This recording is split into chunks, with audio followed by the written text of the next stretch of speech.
was in a escape room with my parents. We did this fun one that was almost like Clue.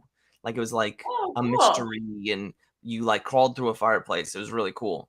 That is fun. Yeah. I like Very, it.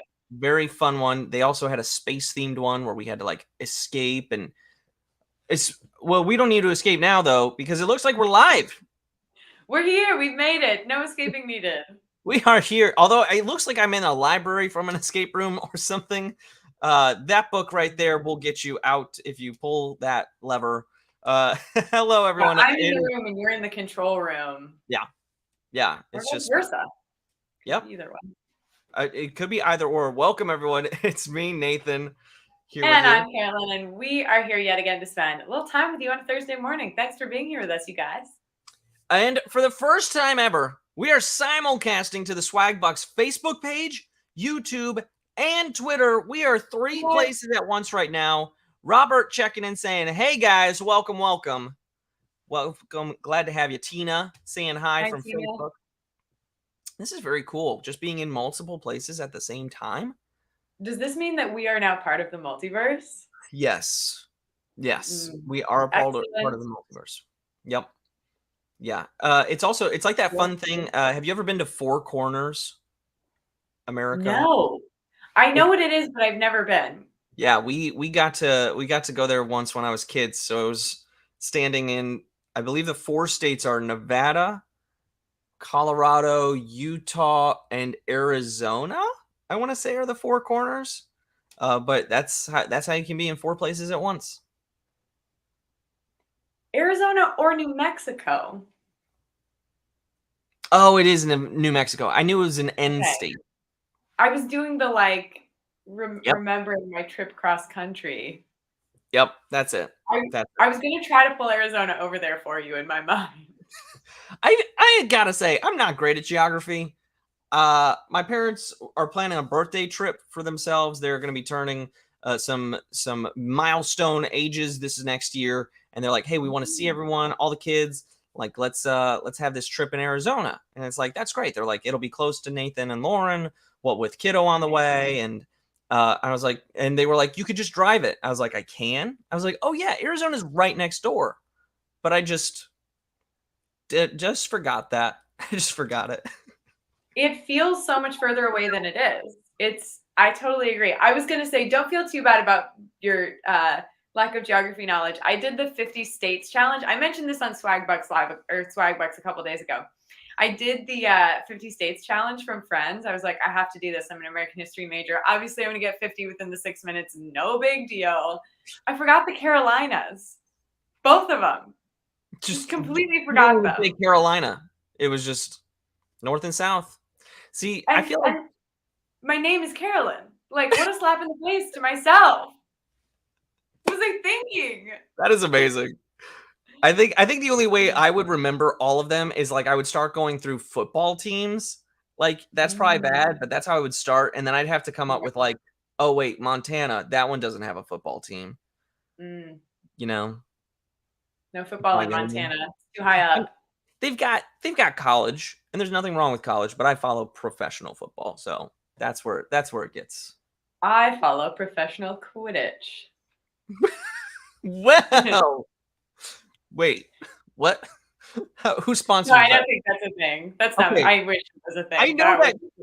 I know that Quidditch is like a game that people play in college. Like they will play a game of Quidditch. I'll never forget. One of the first weeks I was on campus in college, and people were like running around on the quad with broomsticks, and I was like, "Where am I?" Yep.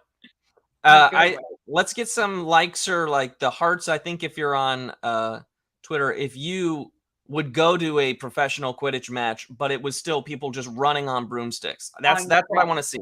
If that would be something you would go to, I think I would go to that. I think there's an element of comedy there as you're going. Like I think yes, on YouTube too, you can even click like as we're going. But yeah, it's true. You can do that everywhere. But just that idea of like someone's gonna trip. Like someone's gonna trip doing that. And then the person, I can't, because I think it's a person that's a snitch. Although I think what we should start doing is have someone fly a drone and have that be the snitch. The only thing is that the drone, I feel like, could very easily get out of reach. Yeah, like a snitch. I know, but if we are all also grounded as the players on the ground, then that feels unfair. Okay, so we get everyone hover bikes.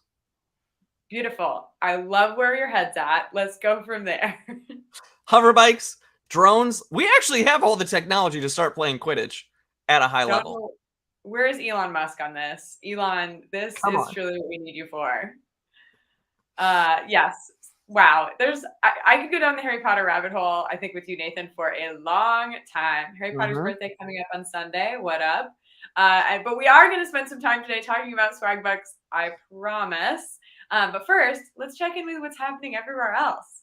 Yeah, much like the stories we were kind of making up there, but are going very fun places. The world is a weird and fascinating place. And here's a few recent headlines that prove that very fact, folks. First up, there is a Newport Folk Festival that includes a stage powered by bicycles, which I think is so cool. It is, the Newport Folk Festival is actually known for creating electrifying musical moments, the most famous of which was Bob Dylan's decision to plug in his guitar in 1965. But this festival weekend has a small outer stage that is going to be powered in part by festival goers on stationary bicycles, which is so cool. The bike stage is the brainchild of the band Illiterate Light, an environmentally conscious indie rock duo from Virginia, who's partnered with a company called Rock the Bike to create a pedal-powered sound system, which they've already been using at small club shows.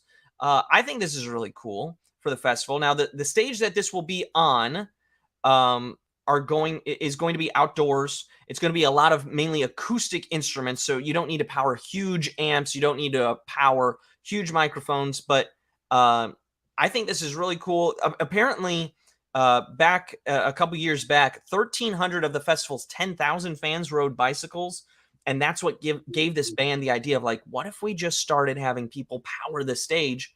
And it's a really cool opportunity to get a front row seat. You get, I think, like a can of ice cold iced tea. Though, you get some like water misting over you.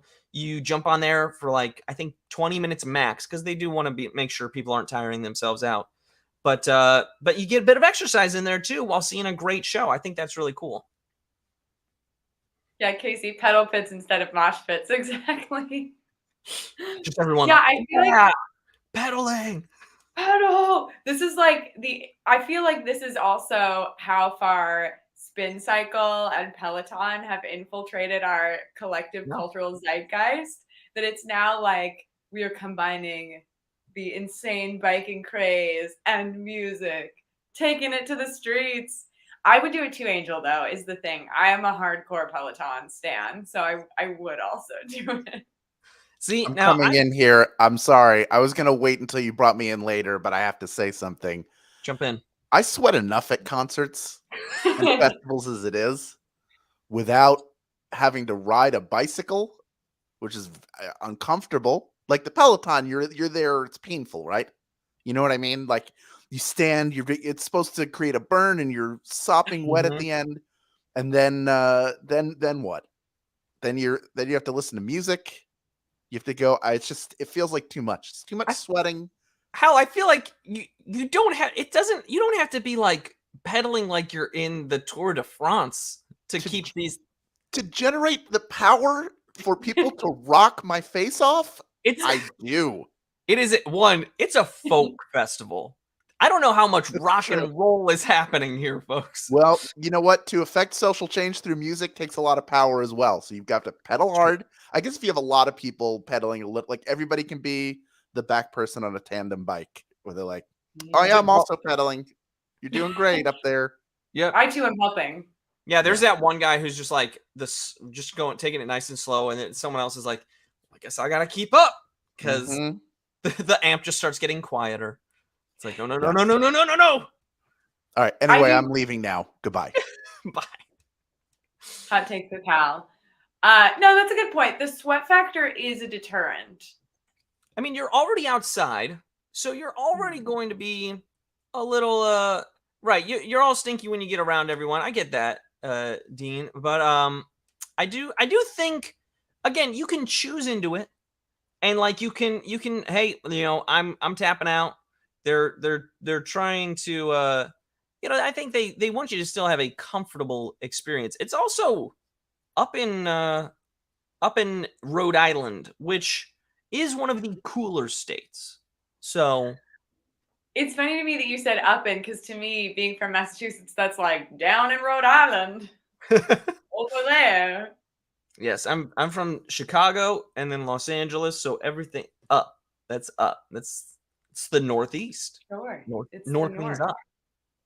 And I yeah, don't Hal pointed out it is really humid there in the summer. So the sweat factor, I was picturing like Oregon or something for this. No, it's Rhode Island.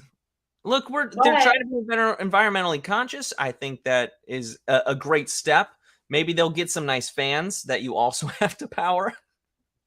yeah, you power both the stage and the fan that's cooling you down and the mister. Jocelyn just doesn't like this idea. Just I doesn't love like that. it. It And that, does feel like they're getting free labor.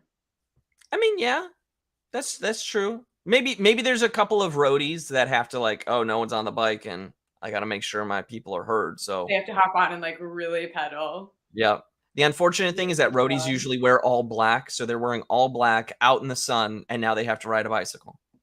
Horrible. Although I would like to say my last point before I want to move us to our next story is Angel did say you'd probably be more comfortable on the bike, at least in terms of space. At least with the bike, you know that you've got like a little more space than you're guaranteed normally at concerts. So I don't know that. I think that's a strong point there. Evelyn's from Rhode Island. Evelyn can back us up on the humidity thing. Perfect. Evelyn, is it Kind of humid in Rhode Island? I mean, I'm gonna go. I'm voting yes, but she's from Rhode Island originally. I'm just from Massachusetts, so we'll leave it to a native Rhode Islandite. But in a completely other direction, something I think we can all agree is very exciting. So I'm so excited about this. For years and years and years, there have been mysterious blocks of beeswax and Chinese porcelain that have washed up on the Oregon coast, which has led to these legends. There's pirates, there's treasure, there's a sunken Spanish galleon, and it became known as the Beeswax Wreck, inspired centuries of treasure hunters, possibly even Steven Spielberg for his little movie called The Goonies. Little movie. Classic hit. A tiny indie independent film. But so now, okay, so researchers have found nearly 330-year-old timbers from the ship in a hard to access cave. This is like a real life treasure hunt. Okay, so we're working to solve one of the most enduring mysteries of the Pacific Northwest using old school detective skills and a well timed natural disaster. Wow. That is amazing. I'm so excited about this. See, I love adventuring. I love that idea. I'm a huge fan of like Indiana Jones. I love the Goonies. I actually there was a treasure. There was a guy named Forrest Fenn who buried treasure and started leaving clues about it. And I tried, like, I did my research and I was like, I put a pin on a map. I'm like, I'm pretty sure it's 500 yards from this point. And I was horribly wrong. Someone found it. So I'm really glad I didn't go looking for it, because then I would have just been wrong. So I've heard about this treasure hunt. Didn't he bury $10 million and wasn't someone horribly unsuccessful? Well, there's been a lot of people who have been unsuccessful, unfortunately. From what I remember, it was like $3 million of gold and artifacts, because he was a collector, and he just had a life of adventure himself. And he's like, I feel like people are starting to stay inside more. They're staying in front of their screens more. I want, like, there's not those old adventures, it feels like, anymore out there. So he wanted to create one. So he buried a chest with gold and like carved statues, but someone did find it. I think this is very cool though, because this tells us that other people, like, there are still other treasures out there. There are still sunken pirate ships. There are still casks of gold and fine jewelry and porcelain, all this stuff. Yeah, it's so cool, and I think I'm excited to see where, like, if they find anything, because this is very interesting. It's really true. I mean, there's so much of the ocean floor that's been unexplored, right? Also, I have to say, the reason that I phrased it that way is I didn't know if I could say that someone passed away on the attempt on air, but I thought Yeah, someone passed away looking for the treasure. I believe I know I've read stories of like someone had to be rescued That because might be it. it was the Rocky Mountains is where he hid his treasure. I mean, that's part of treasure hunting, though. Indiana Jones has almost died countless times, right? Harrison risking his life. Asps are very dangerous. Ooh. And yet there he was amongst them going for the Ark of the Covenant. And now that is just stored away in some government warehouse. No one knows where that is. Yeah, I mean, really, some people might say Indiana Jones was a documentary that just, has not been classified as such. Yeah, it's a common conspiracy theory. Now, look, we all talk about like these are fun treasures. Sometimes it's a pirate's treasure, and those pirates have taken that which is not theirs. Much like the squirrel that triggered a store's burglary alarm. So, police in England responded to a burglary alarm at a DIY store and arrived to find the culprit, a squirrel, stealing nuts and bird food. The Norfolk police tweeted officers responded to the B&Q store in Norfolk. While the business was closed on Saturday night, the officers arrived to find the alarm had been triggered by a trespassing squirrel stealing nuts and bird food. And unfortunately, he was too quick and nimble for the officers. The squirrel got away, but I do believe an APB has been put out with a description of the squirrel. If you're seeing a light brown squirrel with a fluffy tail and mischievous eyes, that is what we're looking for. Yep. The way that the scene plays out in my mind is just very delightful to me, and it feels like it's something out of it's like Stuart Little, but like the next step, it's like Stuart Little gone bad, It's just I feel like it's like one of those, it's something that they would do in like a suspense movie or something where like the officers are responding like, we've got to break in. Yeah, we're there right now. And they're walking in with their hands on the holster. They've got the flashlight and they like hear that movement and they flash over and it's like, it's a squirrel and it's just like, but then something else like moves, like you're on the police officer and he's just like, oh, and then you just see that figure move behind the police officer and you're like, oh no, that's the real danger. Right. Maybe it was just this. Could it have been, okay, here's a theory I'm going to throw out there. Here we go. Throw it. Was it a were squirrel? Could it have been a shapeshifter who had turned into a squirrel and just used that as cover? I think if we have any more squirrel break-ins in the surrounding area, that's a theory I would like the England police force to run with. Now, my only thought on this is not to poke holes in your theory, but if the only thing being stolen is nuts and bird food, or are you proposing that there are other things that are being stolen, but we just don't know about them yet? Well, if you all of a sudden think the only culprit is a squirrel. Now, shapeshifters often also, yesterday was Gary Gygax Day, so I got nerdy with the D&D stuff when I was hosting Swagbucks Live last night. But if you shapeshift, usually anything you're holding or carrying is transformed with you, and so you're just kind of like, it's just on your person. So they could have gone to the till, cleared it out, closed it, shapeshifted, and no one would be the wiser. I mean, like the person would come in the next day, they'd be like, did the police steal my money? I think we're putting out an APB on all local nerds. And Casey admitted it was her live on Swagbucks on the air. She's the squirrel. Casey's the squirrel. Well, there you have it, folks. There's news from around the world that shows you just what a wonderful place we live in. Now, usually in the past couple of weeks, we've gone to the top 10. And that is right now on sabbatical. But that doesn't mean that the two of us, there it is, can't argue. So Hal's going to join us to moderate a debate on the most important issues in the world. Hal? Yes, hello. Hello. Like you said, we don't have the top 10 right now, but we do all love arguing about things. And fortunately for both of you and everybody who's here watching, I co-host a podcast called We Got This with Mark and Hal, where we do just that. So we're going to just do a small sampling. We're not going to do 10.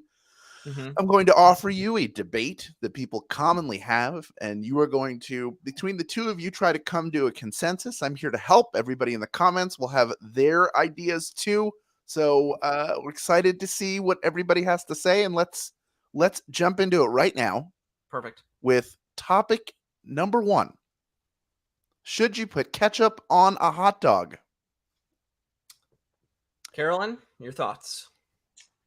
Ooh, okay, so if we remember back to last week, I have beef with hot dogs, pun intended. That's true.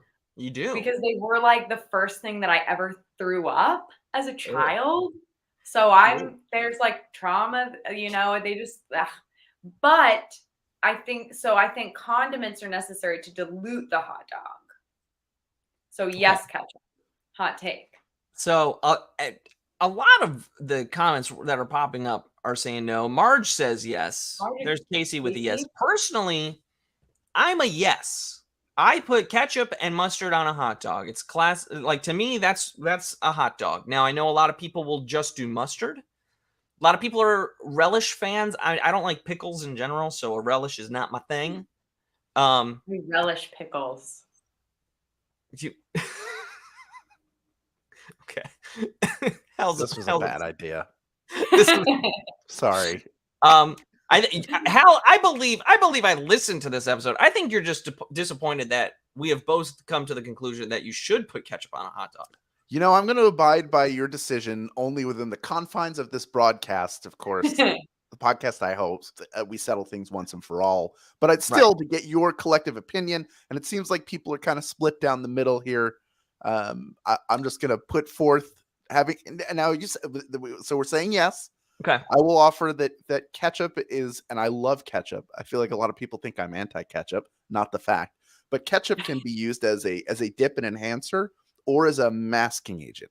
And I feel like when people put ketchup on a hot dog, by and large, I've seen it done in such great amounts that I think they don't like ketchup. They dislike hot dogs, and they don't want to taste the hot dogs, so they're putting ketchup on it. So that's. Can I throw an argument your way? Yes. That is me. What if I take a hot dog and I dip it in ketchup? By the way, my former co-host Nicole says ketchup does belong on a hot dog, but she's not on camera, so it doesn't count. All right. Ketchup belongs on a hot dog. That has been settled here on this show. Here we go. Number 2. Peanut butter. Crunchy or creamy? Oh, only creamy. Or chunky. We call it chunky. It can be chunky as well, or smooth for creamy. What was that, Carolyn? I'm sorry. Creamy only, crunchy is gross. Hot take. Creamy only, crunchy is gross. That's what you said. I am also a fan of creamy peanut butter, and here's my personal arguments. I have eaten crunchy peanut butter. If someone was like, all I have is crunchy peanut butter, I'd be like, that's fine. I will eat crunchy peanut butter, and I'm totally okay with that. My dad is actually he prefers crunchy peanut butter, whereas I was like, I prefer creamy peanut butter. I specifically remember one day as a kid getting to school and biting into my sandwich at lunchtime, not having been warned we ran out of creamy peanut butter. There's crunchy peanut butter on your sandwich. And I thought something had gotten into my sandwich. So that was startling. That was startling. So I had to do the check of oh no, okay, all right, it's just crunchy peanut butter. I think creamy is better to have around for a number of reasons as well, because you have a lot of recipes call for peanut butter. And you would not use a crunchy peanut butter in the recipe. Maybe some recipes call for crunchy, but creamy is more also used for baking and goodies like that. And I will say, for anyone who's followed me on Instagram and showed up for Joie Voix Day, creamy peanut butter is far better for Joie Voix Day. Yeah, so okay, you actually made me. So I think the thing creamy, I'm a hardcore creamy person, but ironic. I do think creamy is more versatile, but Deanne or Dean, I'm not sure how you pronounce it, brought up a good point in the comments. Crunchy could be interesting for baking. I'm going to give a little pushback on that point only. Yeah, you would use crunchy in like a peanut butter cookie. I think you could. It might create an interesting textural contrast. You know, like Mary, if we were on Great British Bake Off. They might like that. Now, Mary is saying that she usually goes Peter Pan creamy, but crunchy for celery and apples. I think that's interesting. Oh, that's also interesting. Again, a texture thing. But yeah, peanut butter fudge needs creamy because fudge is like you don't really want like a crunch to your fudge, right? Like it's gotta be like that. It's gotta melt in your mouth. Fudge has to melt in your mouth. Sometimes there's walnuts in there. That's exactly what I was gonna say. The walnuts. Yeah. An excellent. I feel like walnuts are my go-to fudge nut. Also. Yeah, I'll chime in just to give my opinion. It seems like you're in a consensus on creamy. Is that right? Even though I consider crunchy peanut butter to be. It always feels like I'm being fed like a baby bird, like someone has chewed it a little bit and then all right, now you eat it. And I don't. I'm a very like picky mouthfeel eater. The mouthfeel of food is very important. So certain textures I don't like. So there are foods I like cooked but not raw. Some I like raw but not cooked. It's very weird. But peanut butter is one of those things where the smooth is really like. And crunchy can destroy the bread. When you can. Both can if you spread it wrong. Well, if you put like a big thing on there and go like that, that's a tear immediately. Yeah. That's immediate tear. All right. Let's move on to number 3. Toilet paper. This feels like a common one, and it feels like it's constantly being debated. Everybody's trying to start this discussion. When you hang your toilet paper, do you hang it overhand or underhand? Wait, can we clarify which is which? Yes, overhand, you would go like this to get it, like you pull down. Underhand, you're reaching underneath it and pulling it out. Okay. It rolls out this way as opposed to like a waterfall is overhand and then, yeah. This is a no-brainer for me. I agree with Douglas and Marissa and Holly and Casey. It's overhand. Any other toilet paper is a trap and it's confusing. And now the only argument that I've heard for underhand, which is closer to the wall, is if you have cats. That is the only argument that I've heard personally. But I don't have cats. I'm a dog. Maybe Donna can give us more insight here, or Mary. Because I agree with you. I think overhand. I mean, you described it so beautifully, Hal. A waterfall. Exactly. Who doesn't want their toilet paper to be a waterfall? Beautiful. Poetry in motion. And Nancy brings up a good point. If you look at the original patent submission, the drawing is that it's hung overhand. And it's that way because it's easier to find the end. Obviously, if you have a cat, the cat's going to come and go like that. Or children as well, toddlers. Nathan, soon you'll see when your baby leads a ticker tape parade down the hallway emanating out of the bathroom. Then the kid's going to have a basket of toilet paper that he's going to get to use next to the toilet. This is your toilet. Just hang it really high. Look, if you hang it from the ceiling that only you can reach it, that'd be bad for cats too. I saw a couple people write overhead instead of overhand, which made me think of that. This idea of like, well, I guess I'm done. Why not? Stretch. Yeah. That's actually like great. an old-fashioned flush. So that was a simple one. That was overhand is the answer. Now we are moving on to number 4. One of the great rock and roller cola wars. I can't stand it anymore. Coke or Pepsi? I have my answer. I'm just very, I guess, opinionated on things. You know right away. Well, if you like what you like, it's. I'm a Coca-Cola guy. I've got that's my go-to soda at a restaurant. If they're like, "Is Pepsi okay?" I'm like, "No," but I guess that's what I have to have now. You know what I mean? Like, Coca-Cola is the go-to. In college, I drank 2 sodas a day, like a healthy college person. Lunchtime was a Mountain Dew, because that had even more caffeine, and that would get Right. me through the rest of my day. And then Coke at dinner. So I'd have a Coca-Cola at dinner because I'd often have a theater rehearsal or a lot of homework. And so more often than not, I was staying up till like 11 o'clock midnight every day in college and had to juggle all of that. So I needed that extra caffeine boost at the end of the day. Nowadays, though, I don't need extra caffeine later in the day. I would like to be asleep by 10. So if anything, it's a Coca-Cola in the middle of the day. Okay, so brief tangent. My drink of choice in college for staying up late was hot chocolate mixed with coffee. Sort of a, It's like a poor mocha. man's mocha. Yeah, Exactly. yeah. However, I agree with you. I'm a Coke person. Now, Marissa said that Coke was too syrupy, and I do agree that Coke is more syrupy, which is why I will drink Pepsi if it is the only option. However, that's what I like about it, is the syrupiness. Oh, I am just a big fan of sugar.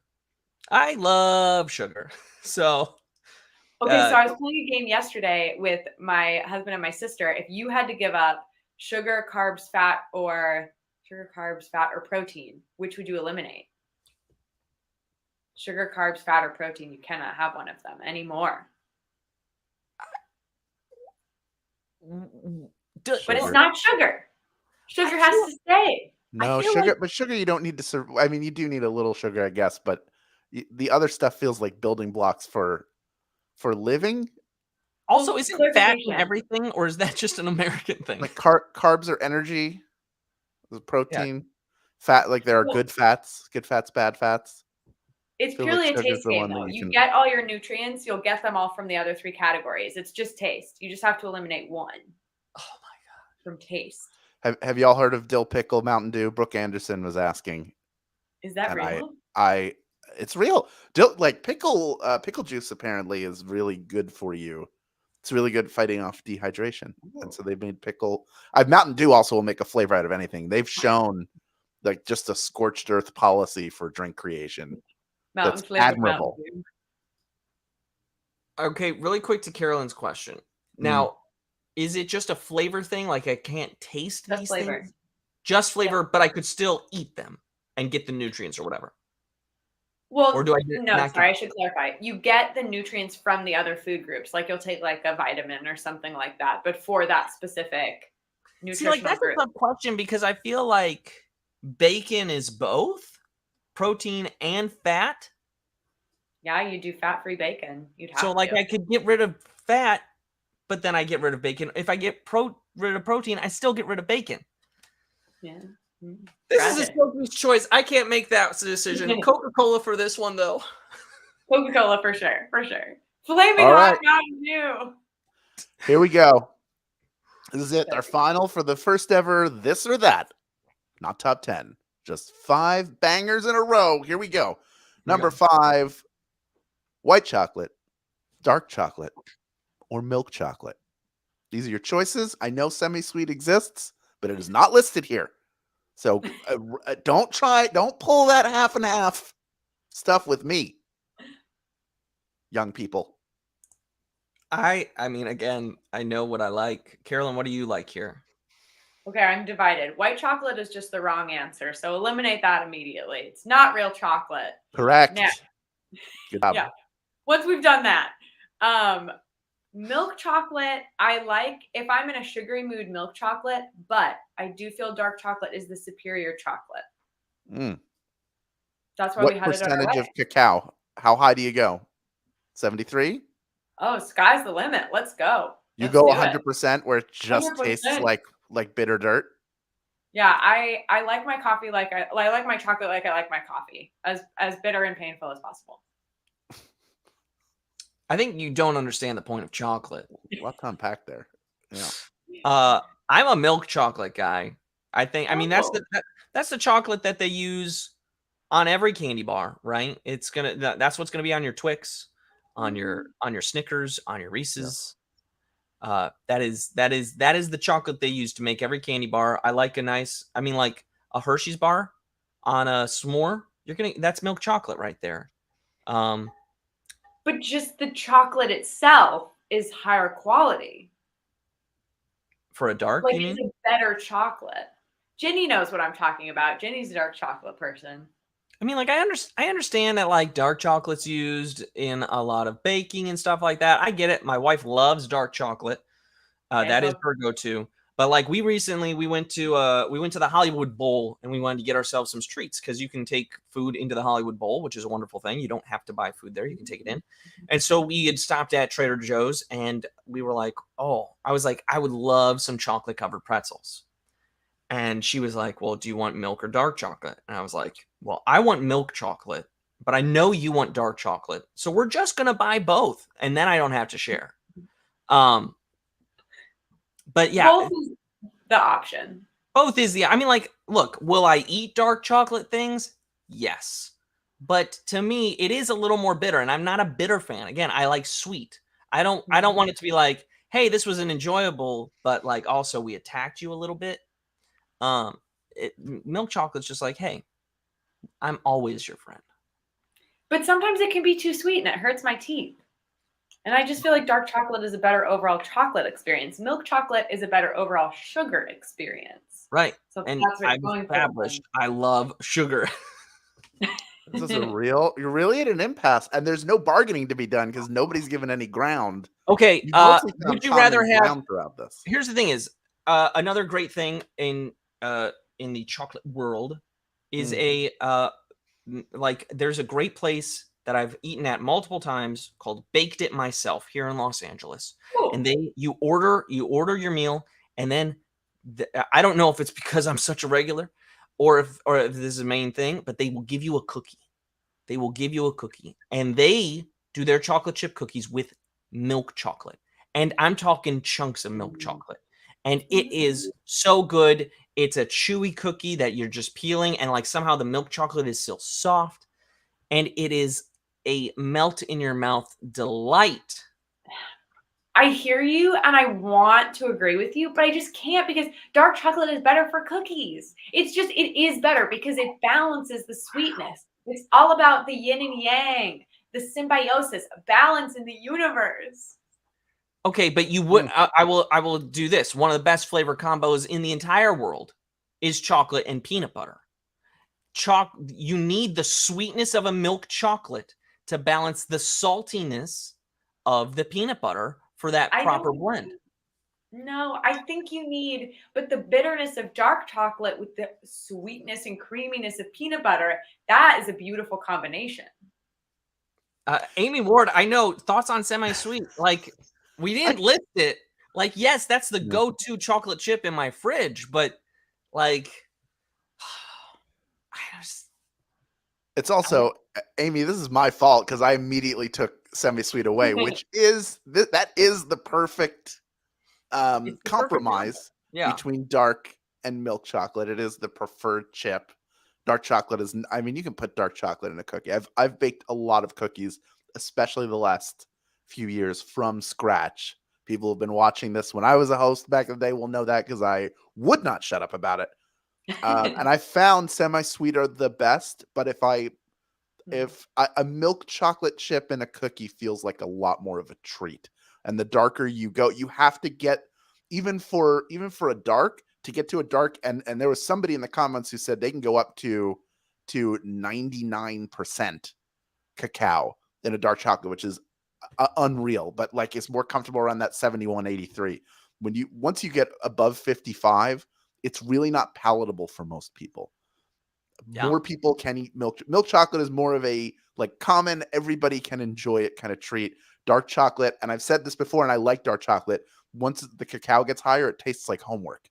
It tastes like you have to eat it rather than you it get tastes to like eat it tastes like this is like here. Dark chocolate to me is the Frasier of chocolates. Does that make sense? Like you're going to eat it, but also it's like why? It's like caviar.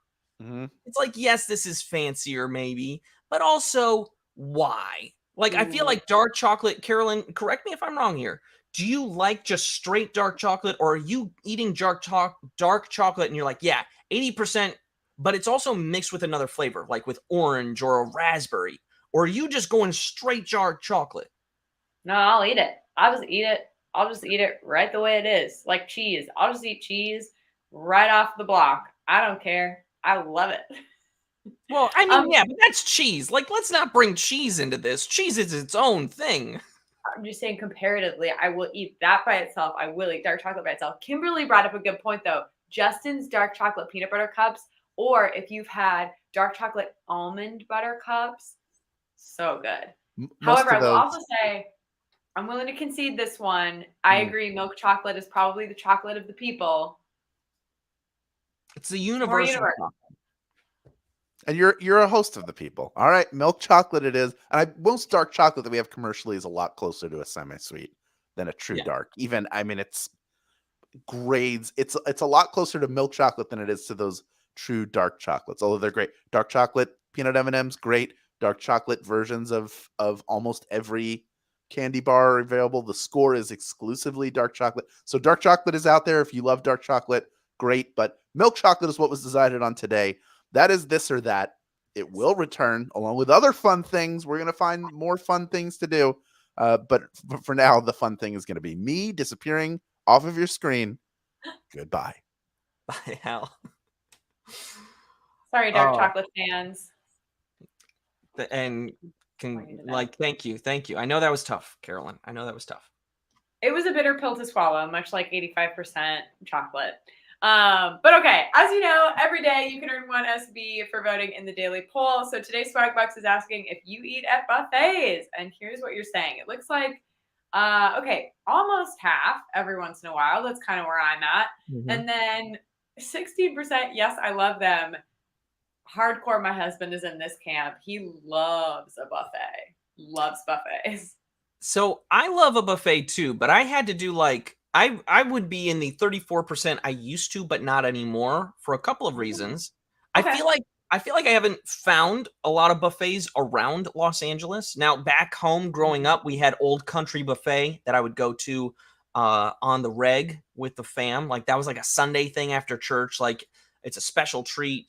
And now, and then like growing up, there was also Golden Corral, which was a great one. But I think the last time I did a buffet was back during my honeymoon, because it was like this. It was one of those resorts with like a dine-in cafeteria like experience, and I'm like, that's a buffet, right? That's a buffet. So that's probably the last time I even went to one. Do you go a lot with your husband? Yeah, I guess I should clarify. If there is a buffet option in certain circumstances, I'm like all about it. Yeah, like resort buffets, stuff like that.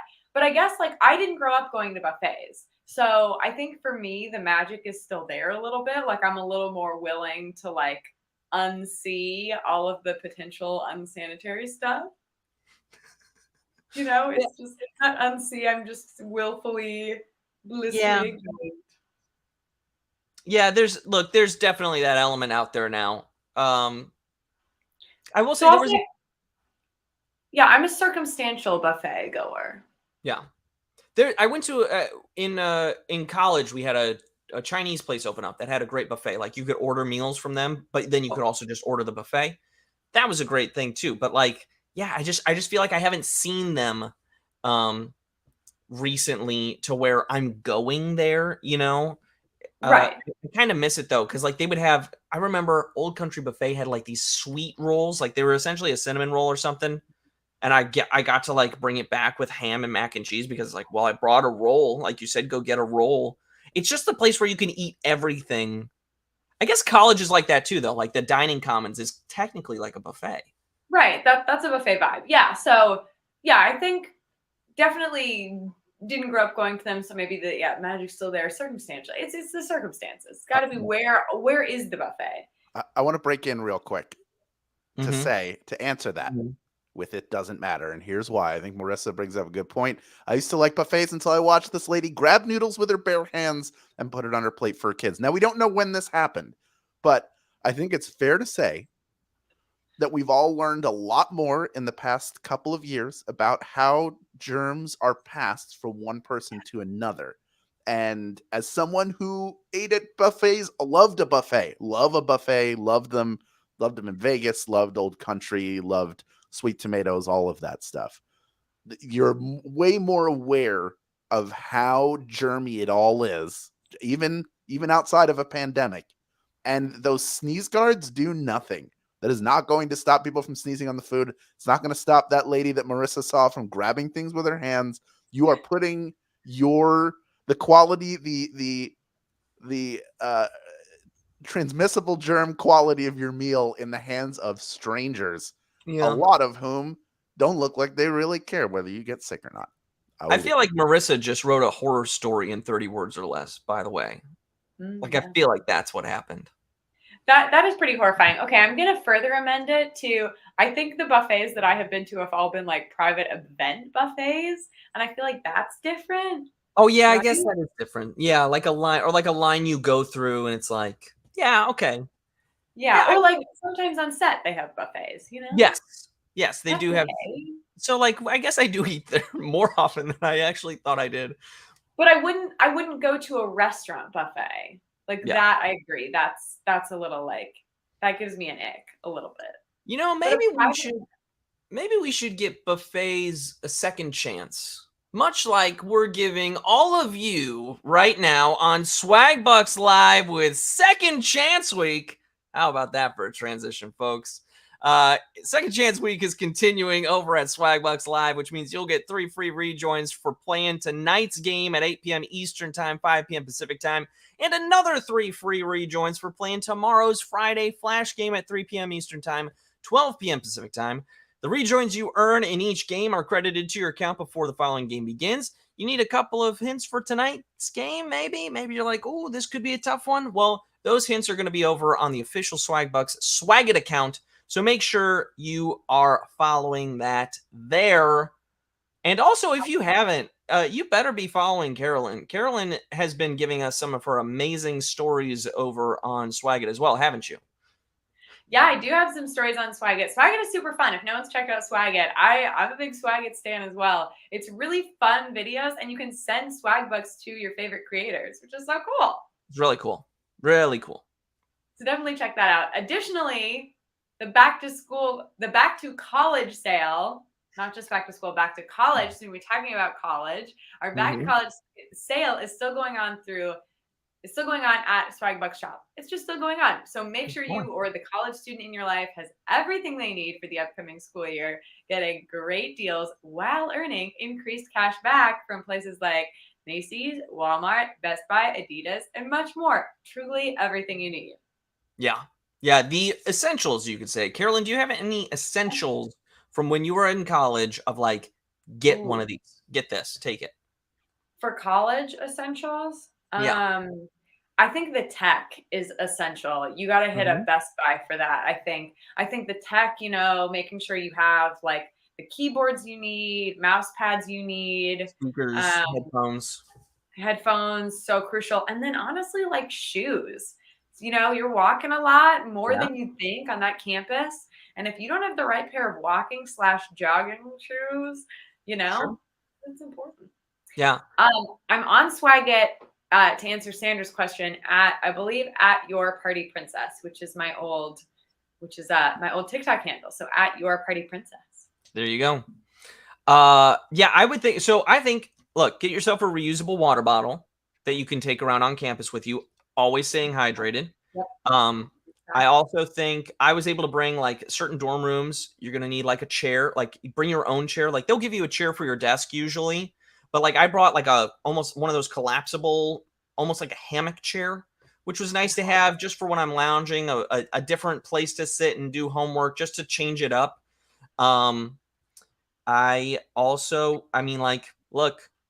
Usually not every college experience, you've got a bathroom in your room. So you're going to need like a little shower caddy to carry things back and forth, to take your toothbrush with you and everything. And then Carolyn, that sparked something. I can say I had a story about this. There was a time that I foolishly left my room to go shower without my shower caddy. With my shower caddy, but without my towel. Well, mistakes were made.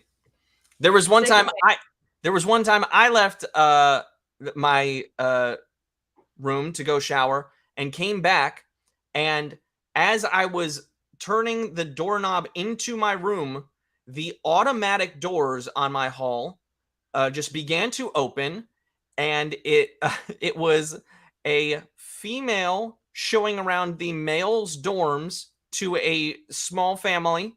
And they were like, here's one of our newer dorms. And I'm just like, and they are there. I'm like, don't make eye contact. Open the door. And I was the RA also. So I would have been the room that they like knocked on to show people like, hey, can we see your room? But they clearly just saw me go into my room in just my towel. Yeah. That's a fun. Oh, no. Yeah. The last thing I do want to give one more quick thing. If you're lofting your bed, which saves you space, they make handy dandy shelves and lights that you can clip up there. I would grab one of those for anyone who wears glasses and needs a place to put them, or you need an alarm clock close to you. Most people use their phones now, but back in the day, we only had alarm clocks. So there's your tips for what you need for college from us, at least. I'm sure there's a lot of other things, but as you're doing all your shopping, getting ready, be sure to check out Magic Receipts, because there is a new category called Just Added, where you can earn increased cash back for products like Hellman's Mayonnaise, Bisquick Pancake Mix, Dawn Dish Soap, Pillsbury products, and Charmin when you add them to your list and buy them at a participating retailer and upload a photo of your receipt when you're done as proof of purchase. And hey, don't forget to check out our premium offers for stuff like Truly Hard Seltzer, Colgate toothpaste, definitely take toothpaste to college, Ragu pasta sauce, much more. Check it out there. I'm sure there will be things on the Magic Receipts that you can also like stock up for college with, snacks and stuff for dorm room. All this talk of snacks is making me hungry. Ugh. But on to, so yeah, and what is your favorite snack? Tell us what your favorite snack is in the comments. But another question for you, who is the greatest video game character of all time? And that's what you need to help us answer over on the Swagbucks Instagram. So check out their stories to vote, because we are down to the finals. We've made it. Mario versus Sonic. We'll be picking one person who votes to win 2,500 Swagbucks, 2,500 Swagbucks. Mario versus Sonic. I think I know who will win. I agree. I think so too. I think we should say it on the count of three. Here we go. 1, 2, 3. Mario. Yep. Yeah. I think Sonic's got a chance because of the recent movies. I think they've been very successful and fun. Sure. Yeah. Princess Peach, great character. I think Mario's going to win it. Classic. Another personal favorite of mine. I missed the story. I gotta like fix my phone so that I'm seeing these so I can vote more. I don't know if it was an option, but personally, one of my favorite video game characters is Master Chief from the Halo series. Played a lot of Halo with my brother growing up, so he's one of my favorites. But also Link from the Zelda series, who I started playing as on Super Smash Brothers, and now he's my go-to Mario Kart guy. Those are my favorites. Do you have any video game favorite characters? I wasn't really a video game person. You read, didn't you? You were a reader. I know. I was deep in the Harry Potter fandom. There are Harry Potter video games, so just say Harry Potter. Then Harry Potter. Final answer. Is he an option still? I can jump in with a few here. Help us, Hal. Help us. I mean, I love a Pac-Man. I love a Miss Pac-Man even more. Pac-Man Jr. Not interested. I have a deep love of gorillas and primates in general. So I'm really drawn to Donkey Kong. Yeah. That's my go-to Super Smash Brothers.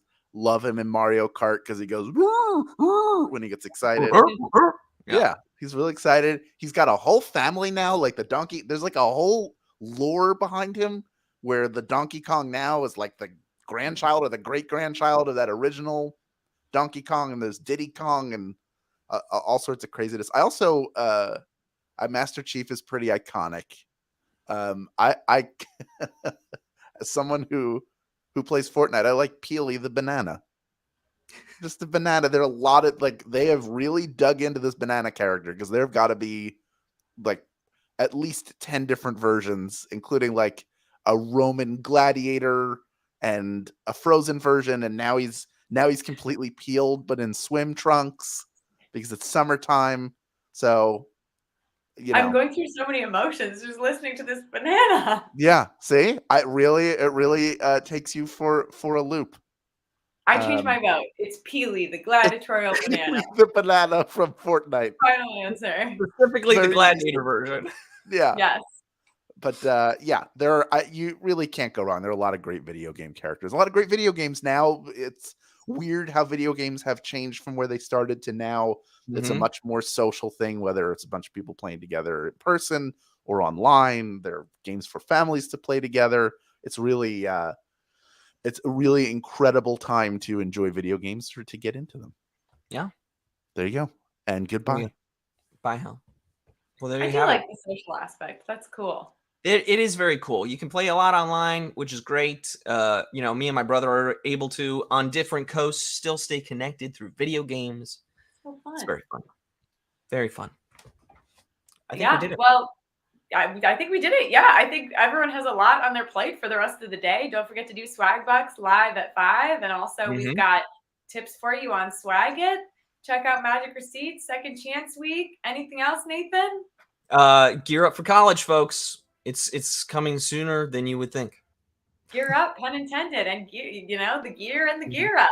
Yeah, well, I think that's it for this week, everyone. I'm Carolyn. And I'm Nathan. Have a great rest of your day, everybody. Oh, there's music.